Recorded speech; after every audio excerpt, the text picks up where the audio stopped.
Live from the Las Vegas Strip studio in scintillating Las Vegas, Nevada, it's BettorCenter Live. I'm your host, Brad Stein. You can watch us daily, 9 a.m. Pacific Standard Time during the week. We do it 7 a.m. on Saturdays, hosted by Louis Diamond I, and on Sundays, usually me at 8 a.m. PST right here on BettorCenter.com. Also, check out YouTube at Louis Diamond and Facebook. What a show we have for you today. We are talking wild card weekend NFL playoffs. And you know what? I never understood why they call it wild card weekend when we have teams like the New Orleans Saints, who last year would have been sitting home on a beautiful bye as the number 2 seed. But nonetheless, we call it wild card weekend. We're going to discuss that. And we have these three awesome professional sports handicappers right here to join us and to help break everything down, give us a little insight information, and of course, make us some money. So let's introduce those guys. First up, we have a guy comes all the way from Buffalo, New York. He now resides here. He is the executive producer of BettorCenter Live. His name is Louis Diamond. How are you today? Fantastic, Brad. Getting ready for a big NFL weekend. I think we got some good stuff in store for you here today. Looking forward to it. Louis, are you rooting against the Buffalo Bills? Nah, I'm done putting my heart into it, is what it really is. And all I can say is, Josh Allen, he's a tough guy not to like. I mean, it doesn't matter. I mean, he's just he's doing things all over the place. I can't help but root for him. So but I can't help but root for Frank Reich either, man. He's going back home. If this stadium would be filled, it would be a really emotional game for Frank Reich to go home, because Frank Reich is loved very much in Buffalo, and rightfully so. So it's pretty exciting, actually. And I'm not sure if I want to lay the points, but boy, the Bills are blowing them people out. We'll talk about it in a little bit. We'll talk about the 1 second little tease over there. Let's introduce our second, I would say, contestant, but it's not our sports handicapper, Paul Bovi. Welcome back to the show. It's been quite some time. What is this, the dating game? Our second contestant. Hey, Louis, I feel bad for you. I didn't realize you're from Buffalo. I spent 1 year in Buffalo, and I got the hell out of there after the blizzard of 77. That's all I can tell you. But anyway, hey, it's great to be here, guys. Looking forward to a great show. And last but certainly not least, from New York City, now resides here in Las Vegas, Nevada, it's Chip Chirimbes. Welcome back. Happy New Year to you. Thank you. Same to you, Brad. I hope you stay healthy and prosperous this new season. And if everyone follows our lead this weekend, they'll be on the same track. Chip, I heard you are hot as heck in the National Basketball Association. Please explain and describe. I don't know how it's happening, but it does happen every once in a while. Started with a 2-1 night, went 3-0 3 straight days, and have now hit 14 of the last 17 NBA releases, putting out 3 games each and every day with a Megabuck winner, which is my lead play, my highest rated selection. So I'm really happy with what's going on in basketball, and it should be a great weekend. We got the NFL playoffs. This is one of the best weekends of the year. You get to see 6 games I'm really looking forward to it. Yep. 6 games, and we're going to tackle them right now. Let's get to it. Our game number 1. Brad, yes. I got us a little breaking news right now that I feel that we should probably talk about it for a quick second. But Tommy Lasorda, I just got it over the wire. Tommy Lasorda has passed away at 93 years old, and kind of means a lot to me because we joke about the story all the time, but I was able to party with the Dodgers in the locker room after they won that World Series because Tommy Lasorda and I had a special bond during that World Series. I was his kind of lucky charm. I was his little buddy. Can't be taken away from me. It was a fabulous story and a great part of my life. And so Tommy Lasorda, dead at 93. I had a chance meeting with Tommy Lasorda. I used to own a bar down in Tribeca, a sports bar, pretty prominent. Was formerly owned by one of the partners of the New York Yankees. And Tommy Lasorda walked in one night with, of all people, Michael Milken. So I sat him down. I gave Tommy some of my special stock of Italian wine that I had behind the bar that was exclusively for me. And we had a nice conversation, gentlemen. And it was a nice meeting. And I'm sad to hear the news, Lou. Thanks for sharing those stories, guys. Tommy Lasorda, 93. All right, we'll move to it is now the wild card weekend. The first game, our game number 1, it's the Indianapolis Colts at the Buffalo Bills. This game opened up with a 51.5 over under. It's currently at 51, so it didn't move. Game Buffalo -6.5, still just down a little bit. Currently, I have it at -6. We're going to start with Louis. I gave you a little bit of a teaser there. Yeah, this is, Frank Reich in his homecoming here, head coach, playoff game, so I just got to think that next level for Colts as well as Bills. Tough to go against the Bills. I mean, they've just been blowing everybody out. They've been scoring a lot of points. I don't know how much the Colts defense is going to be able to contain them, but if anybody is going to be able to contain them, it's potentially this Colts defense. So I'm going to lay off the side, but and all that being said, I gotta love the over. I got to feel the overs to play here because no matter how hard the Colts will try, they're still not going to be able to slow this Bills offense down. But the Colts have actually been putting some points on the board as well. So I think we're going to have a wild affair in Buffalo. That's my opinion. Buffalo is certainly smoking, winning 7 of their last 8 games. I believe that game that they lost was that Hail Mary in Arizona.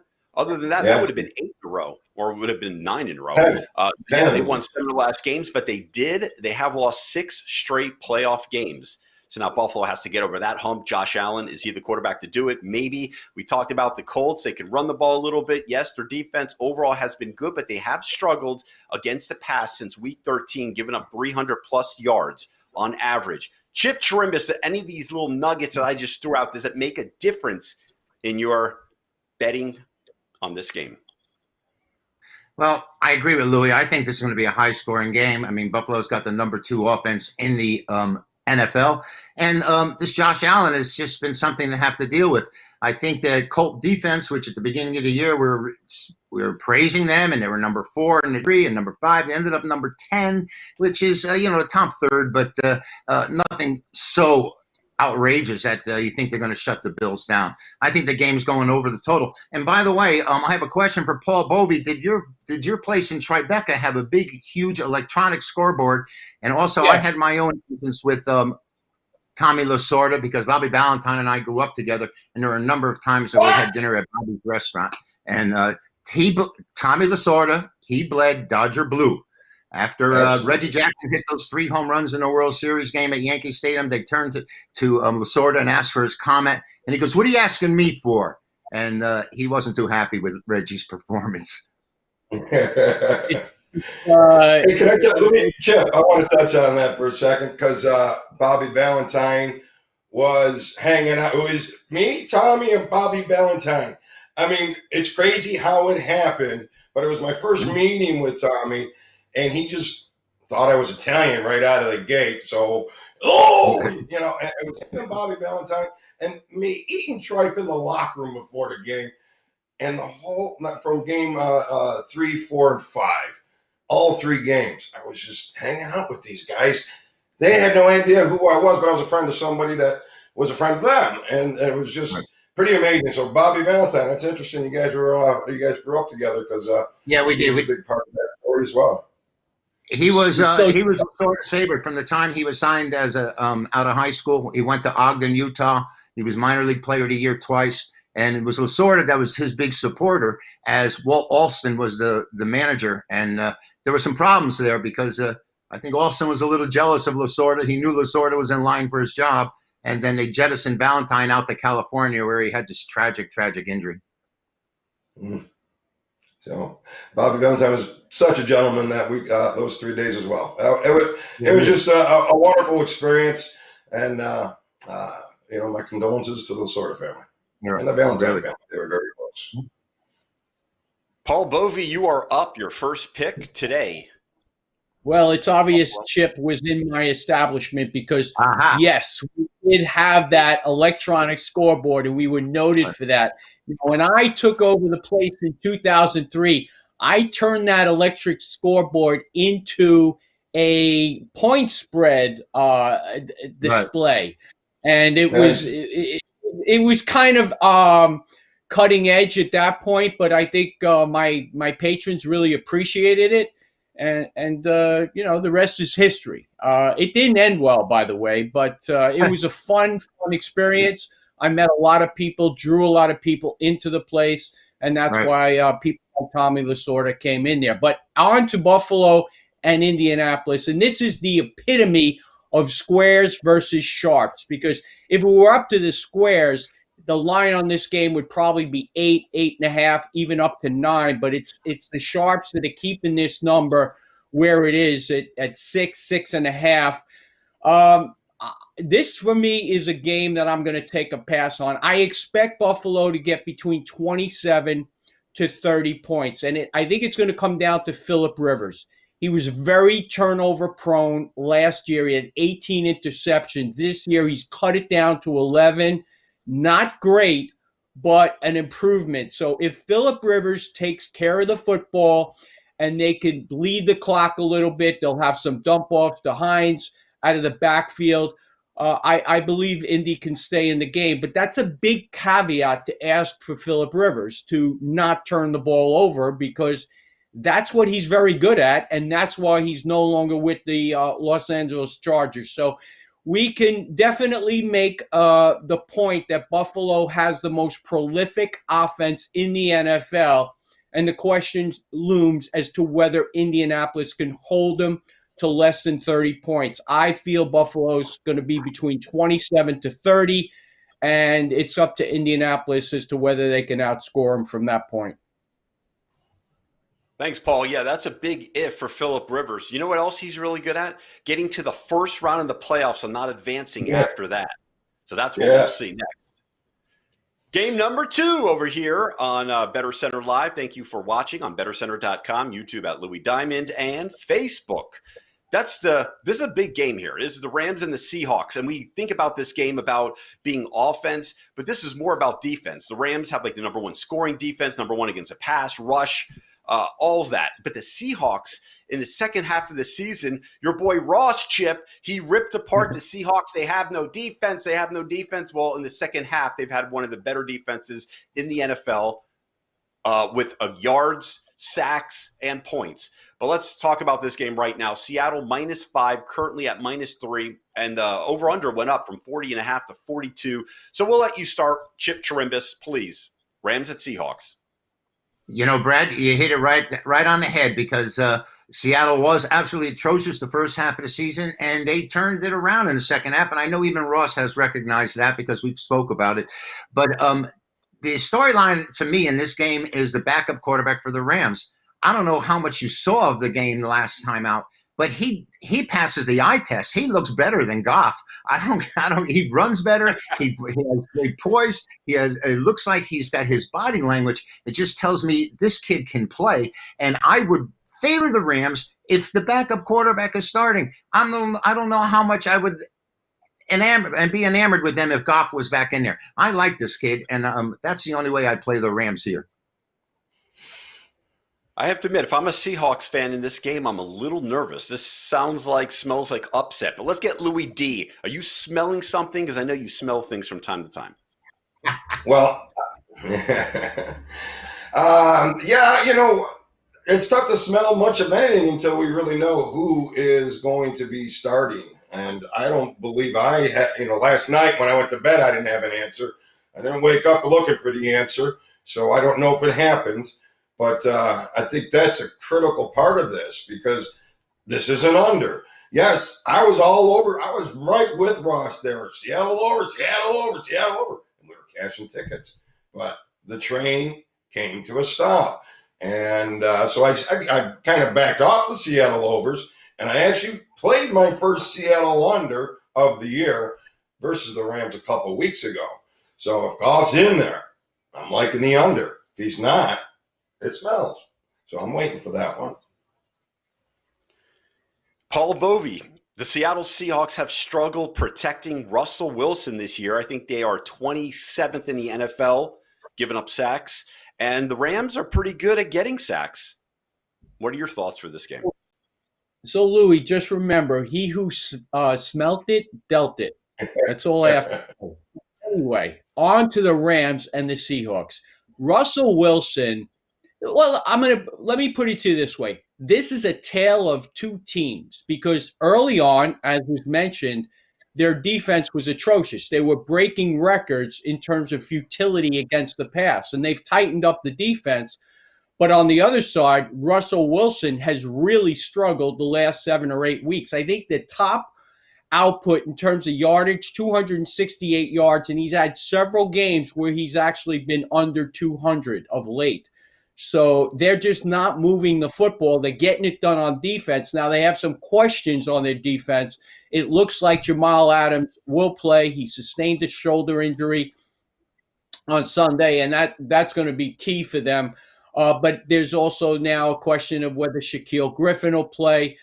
I don't have a lot of confidence in this game. I personally would rather see Jared Goff in there for his experience. I'm not sold on a guy from Wake Forest who played one game. And incidentally, I did have the Rams on Sunday and the under.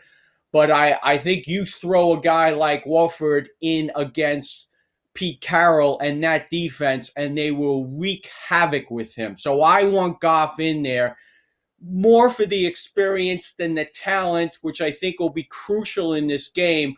But there's just too many variables for me to make a prediction right now as to who's going to play, who's not going to play. But it should come in on the lower side of the number, but it's not high enough that I'm going to be interested in it. All right, gentlemen, that brings us to our fourth game, and that would be game number 4, the Baltimore Ravens and the Tennessee Titans. Baltimore -3.5 with an over-under of 54. And we'll start with Louis Bag of Diamonds. Well, this is the real rematch right now, and Baltimore playing some very good ball. Tennessee going to have to count on that Derrick Henry, and it's working right now.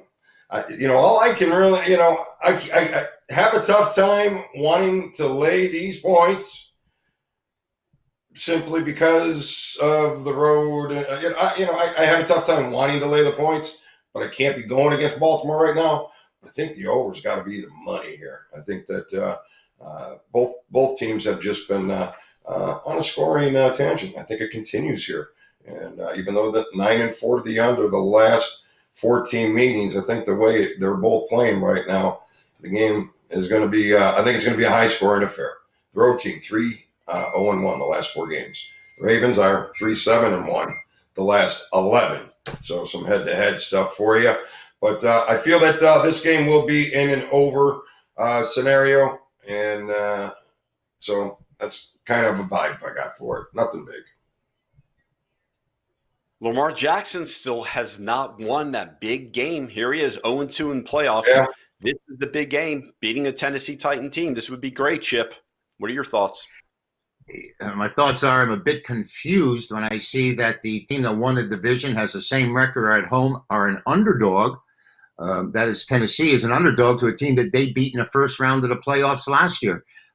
We said before that the Ravens are sort of like the Yankees. They're not built for the playoffs, this one-dimensional team. But they've got a running back right now from Ohio State that has really taken the pressure off Jackson as far as him running the ball. I'm very leery of this line. I'm very leery at looking at this game. It just doesn't seem right. But what does seem right, like you guys said, is points being scored. Tennessee doesn't really stop anybody, and Ravens have turned into an offensive machine the last 6 games. I mean, they've gone out and they're running up points and they're running up yards, and I think they can go over the stop anybody.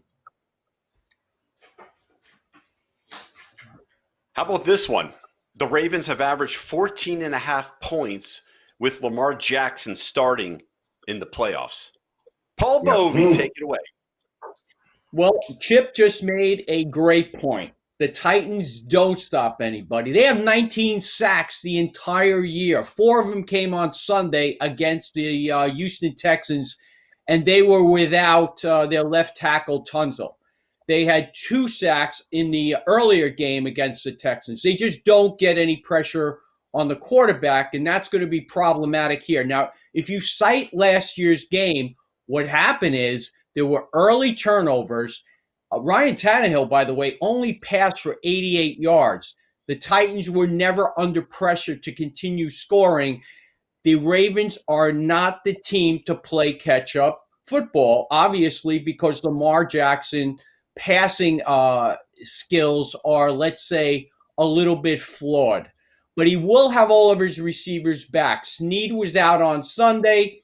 He'll be in the lineup. Mark Andrews was out a game or 2 with COVID. He'll be on the lineup. And, of course, Hollywood Brown will be in there, and they have a running back in J.K. Dobbins who's been getting it done. What I feel will happen here is that the Ravens will score points, just like everybody has scored against the Tennessee Titans.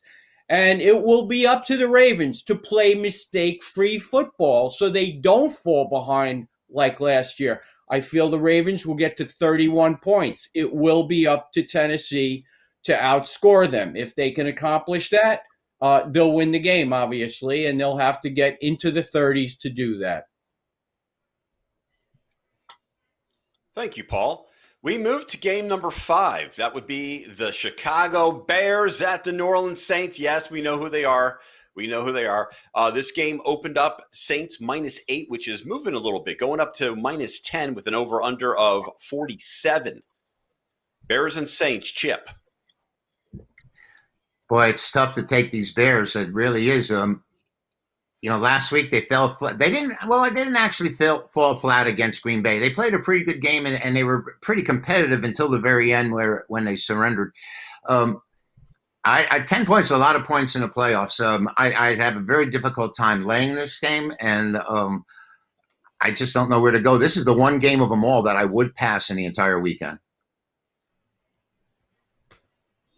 Louis, would this be the biggest upset if the Bears beat the Saints on the road? I think it'd be a pretty impressive upset. It would be pretty impressive. I don't see it really happening, but I'm kind of with Chip. I think it's a tough betting game. Laying a lot of points, but I'm just really happy Cusimano's not here, so we got to listen to his garbage. Thank God they made the playoffs. Bears made the playoffs, Cusimano. What are you doing? So, no, I don't have I have a tough time with this game. I'll be leaving it alone as well. All right, Bovi, come on. Over-under for round 47. Something's got to be intriguing, right?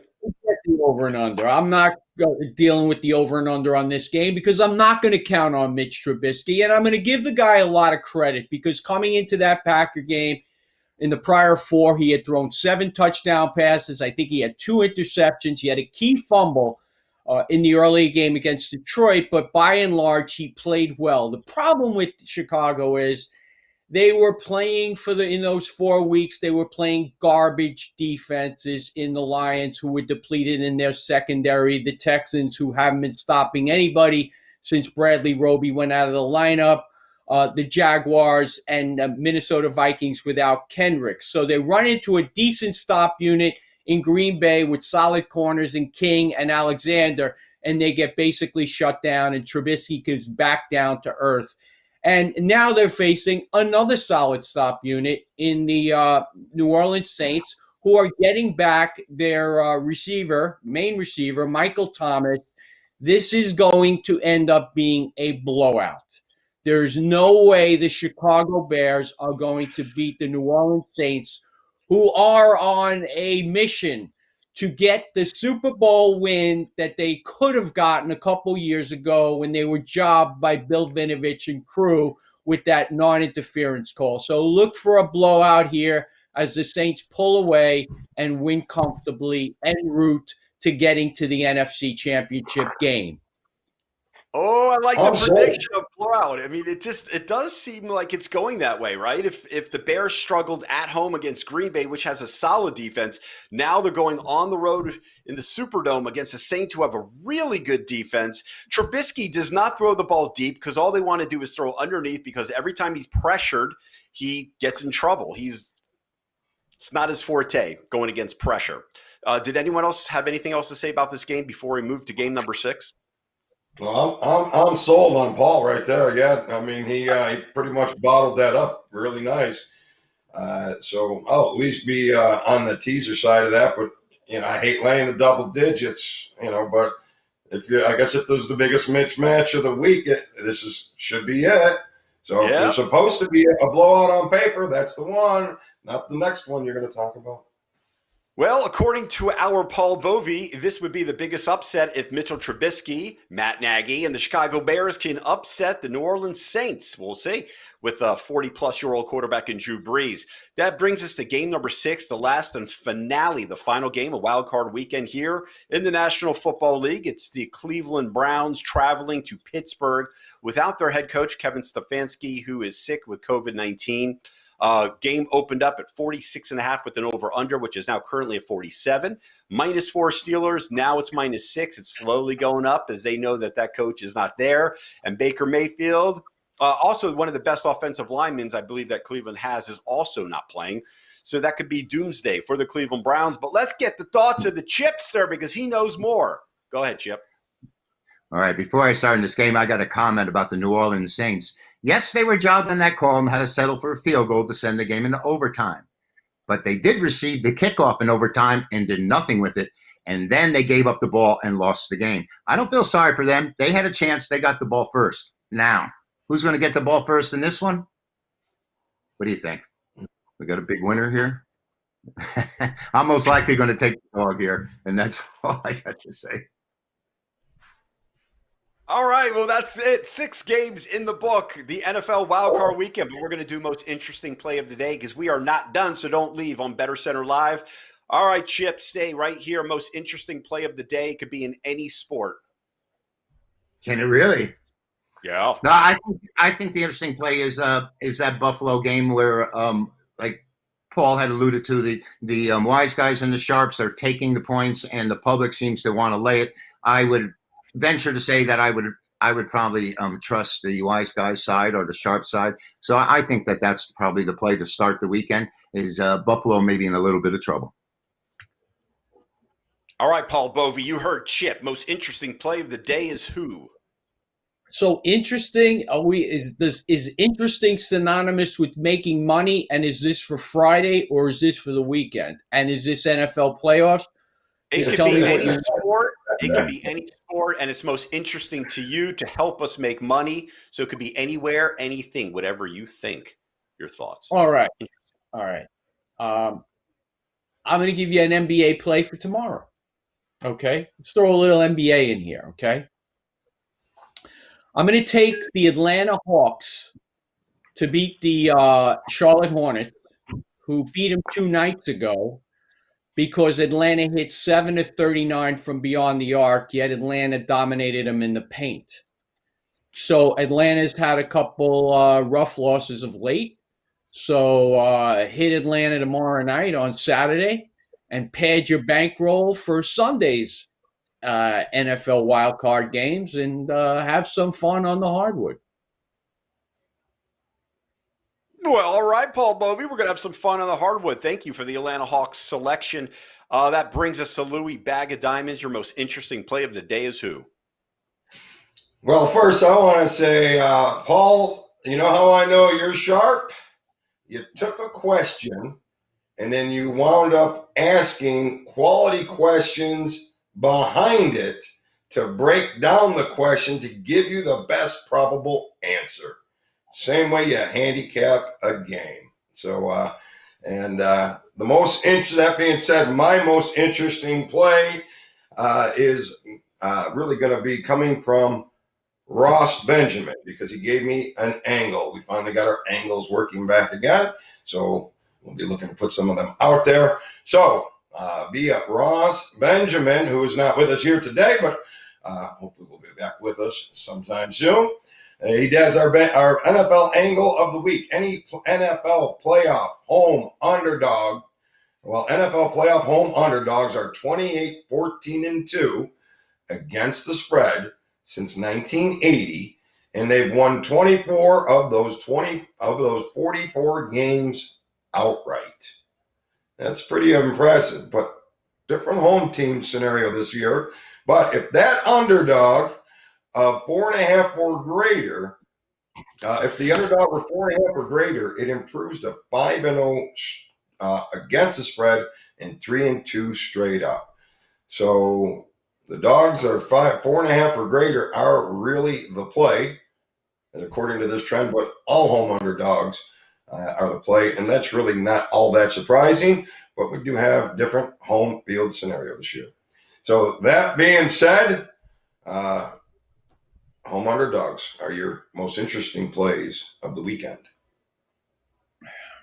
The home dog. Thank you, Louis Diamond. Thank you, Chip Chirimbes. And thank you, Paul Bovi, for your participation. Of course, a special thanks to Eugene Stewart and Spotlight Film Productions. Don't forget to go to BettorCenter.com where you can get more picks, more selections, and make some money. Go to the website. Check it out. We'll be back here tomorrow, Saturday, 7 a.m. PST. Have a wonderful day. Check out YouTube at Louis Diamond and Facebook. And I just want to take a moment of silence for the great Tommy Lasorda, passed away at 93 years of age.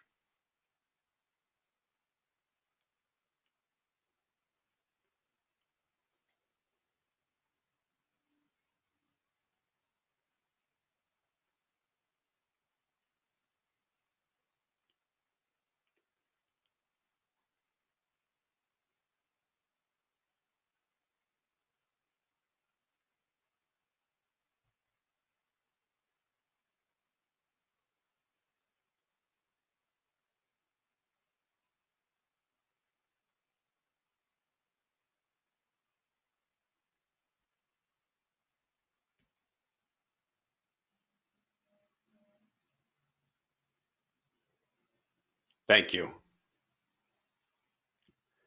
Have a great day. We'll see you tomorrow.